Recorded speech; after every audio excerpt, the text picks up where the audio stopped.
வணக்கம். சுடரி சேனல் வாயிலாக நான் உங்கள் மகாமஸ். இன்றைய பதிவு புதிதாக கையெழுத்தை எழுத தொடங்கும் குழந்தைகளுக்கான பதிவு, அவர்களை கையாளும் பெற்றோர்களுக்குமான பதிவும் கூட. இன்றைய பதிவிற்குள் செல்வதற்கு முன்னால் புதிய உறவுகளும் சொந்தங்களும் நட்புகளும் என்னுடைய சேனலை சப்ஸ்கிரைப் செய்து உங்களுடைய ஆதரவை தொடர்ந்து வழங்கும்படி கேட்டுக்கொள்கிறேன். வாங்க இன்றைக்குரிய பதிவிற்குள் போகலாம். நம்ம குழந்தைகளை எழுத வைப்பதற்காக பேசிக் லைன்ஸ் எல்லாமே பார்த்துட்டோம். அடுத்த வகையா நம்ம பார்த்துட்டு இருக்கிறது கேபிட்டல் லெட்டர்ஸ். கேபிட்டல் லெட்டர்ஸ் மொத்தம் 26 எழுத்துகள் என்பதை குழந்தைகளிடம் பதிய வைத்துவிட்டு 26 எழுத்துகளில் இன்று 3வது எழுத்தான கேபிட்டல் லெட்டர் சி எவ்வாறு எழுதுவது என்பதை பற்றி பார்க்க போகிறோம். ஏற்கனவே ஃபண்டமெண்டல் லைன்ஸ்ல கர்வ், அதுதான் சி. அந்த கர்வ் நம்ம ஏற்கனவே போட்டிருக்கோம். இருந்தாலும் கேபிட்டல் லெட்டர் சி அப்படிங்கறத நம்ம தெரிஞ்சுக்கணும் இல்லையா? அதுக்காக இன்னைக்கு அந்த கர்வ் லெட்டர், அதாவது சி லெட்டர் எவ்வாறு எழுதலாம் அப்படிங்கறத திரும்பவும் பார்க்க போறோம். வாங்க வீடியோக்குள்ள போகலாம். இதுதான் 4 லைன் நோட்ல 4 கோடுகள் இருக்கும் இல்லையா? ஆங்கிலம் எழுத வைப்பதற்காக நாம் எடுத்துக்கொண்ட நோட்டு. இதுல உள்ள இந்த 4 கோடுகளையும் முதல்ல நம்ம அறிமுகப்படுத்திக்கணும். First line, second line, third line and fourth line. இந்த 4 லைன்ல பிகினிங் ஆஃப் த லைன்ல இருந்தா நம்ம எழுத போறோம். முதல் 3 கோடுகளுக்கு மட்டும்தான் கேபிட்டல் லெட்டர்ஸ் வரப்போகுது. அடியில உள்ள இந்த பேஸ் லைனுக்கு வரப்போறது இல்ல. அப்போ டாப் லைன், இதுவும் பேஸ் லைன், இதுவும் பேஸ் லைன், இந்த 3 லைனுக்கு தான் நம்ம எழுத போறோம். இப்போ குழந்தைகளின் கவனத்தை ஊன்றுவதற்காக நாம் ஏற்கனவே பார்த்ததுதான் இந்த டாப் ஆஃப் த லைன்ல ஒரு டாட்டும் இந்த தேர்ட் லைன் பேஸ் லைன்ல ஒரு டாட்டும் வைக்கணும். பென்சில் டிப் எடுத்து குழந்தைகளின் பென்சில் இந்த இடத்துல வைத்துட்டு இந்த ரெட் லைன் மேலேயே கொஞ்சம் டிராவல் பண்ணி வளைச்சு கர்வ் இங்க போடணும். ஓகேங்களா? இப்போ இப்படி டாட் வச்சுட்டு இந்த டாட் வச்ச உடனே இப்படி போடும் அப்படின்னா லைட்டா வளைக்காம அப்படியே போடுவாங்க. அந்த மாதிரி செய்யக்கூடாது. இந்த இடத்துல இந்த லைன் இப்படி டிராவல் பண்ணி இப்படி வரணும். அப்பதான் இந்த கர்வ் ஷேப் கரெக்டா இருக்கும். டாப் ஆஃப் த லைன்ல ஒரு டாட், அதுக்கப்புறம் தேர்ட் லைன்ல ஒரு டாட் வைக்கணும். இந்த red line top of the line, இந்த ஃபர்ஸ்ட் லைன் இருக்கு இல்லையா? அந்த லைன் மேல கொஞ்சம் டிராவல் பண்ணணும். அப்படியே பின்னாடி அந்த லைன் மேலேயே வளைச்சு கீழே தேர்ட் லைன்லயும் டிராவல் பண்ணி தான் அந்த இடத்த நம்ம பிடிக்கணும்.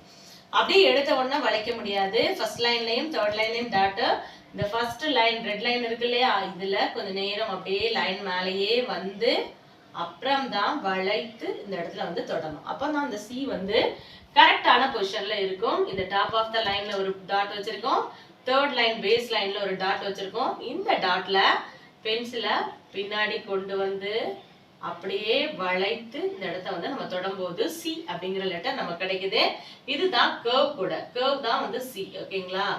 இந்த இடத்துல இருந்து இந்த லைனுக்கு வளைக்கணும். ஓகே, இப்போ உங்களுடைய குழந்தை பென்சில் பிடிக்கிறதுல இன்னமும் சிரமம் இருக்கு அப்படிங்கிறவங்களுக்காக ஒரு சிறிய தகவல். இப்போ இந்த இடத்துல புள்ளி வைக்கிறீங்க, கீழே ஒரு புள்ளி வைக்கிறோம். இந்த இடத்துல இருந்து அவங்களாவே கையை வளைக்கும் போது அவர்களாக எழுத ஆரம்பித்து விட்டார்கள் அப்படின்னு அர்த்தம்.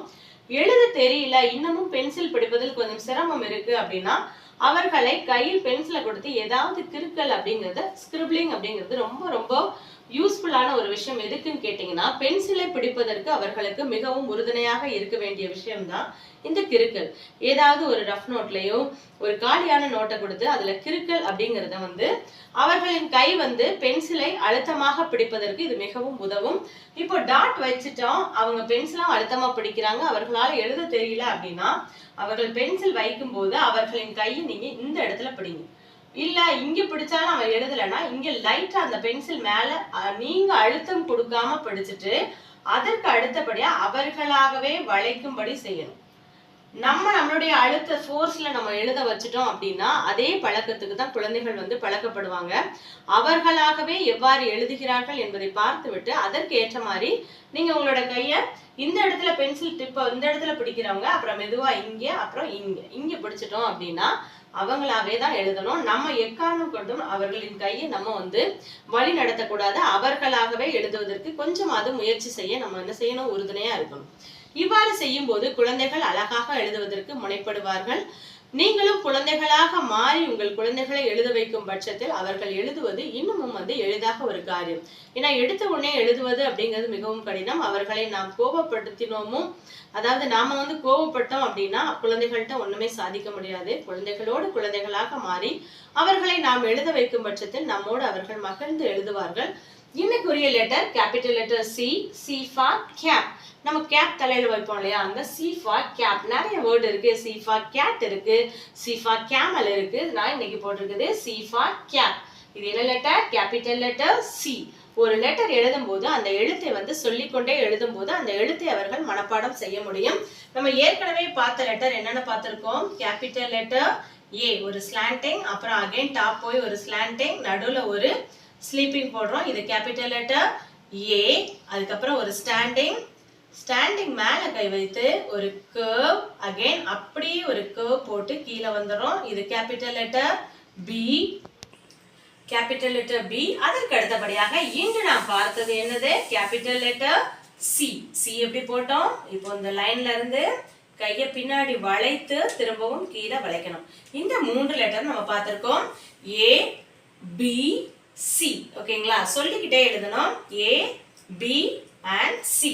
ஓகே, இன்னைக்கு உரிய வீடியோல நம்ம கேபிட்டல் லெட்டர் சி எப்படி எழுதுறதுன்னு பார்த்திருக்கோம்.